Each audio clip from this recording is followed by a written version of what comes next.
गृह कार्य तो नाना जंजालों का घर होता है। घर के कामों से आदमी को कभी फुर्सत नहीं मिलती है। कभी कुछ काम है, कभी कुछ काम है, ये काम तो लगे ही रहते हैं।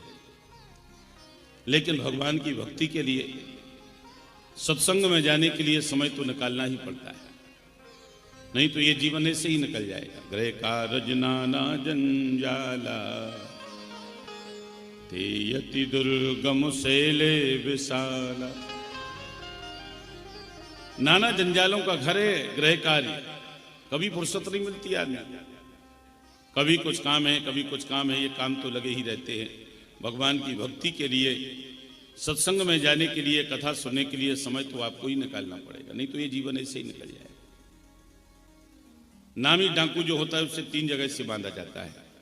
हाथ में हथकड़ी, कमर में रस्सा और पांव में बेड़ी। मनुष्य भी 3 जगह से बंध जाता है। कब? जब उसका विवाह होता है तब।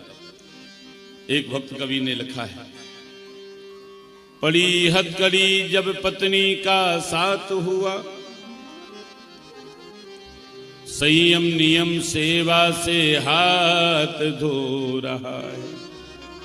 सारे संयम नियम बिगड़ जाते हैं। कमर में बिकट एक बंधन ज्यों दीना डार। कमर में बंधन किसका लगा?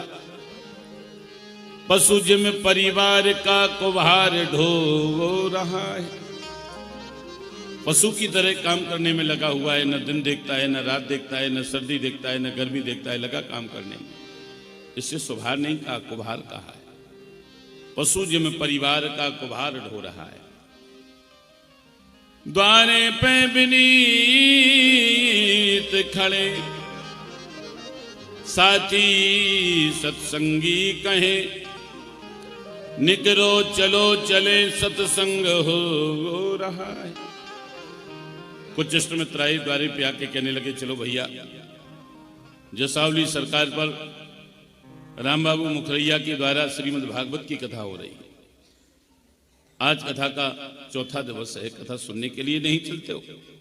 मगर घर के कामों में इतने व्यस्त हैं, इतने बिजी हैं कि अपने छोटे से लाला को पालने में लिटाए हुए झुला रहे और अपने मित्रों से कहते हैं, बेड़ी बना पलना, बेड़ी बना पलना, ललना को झुलाए कहत।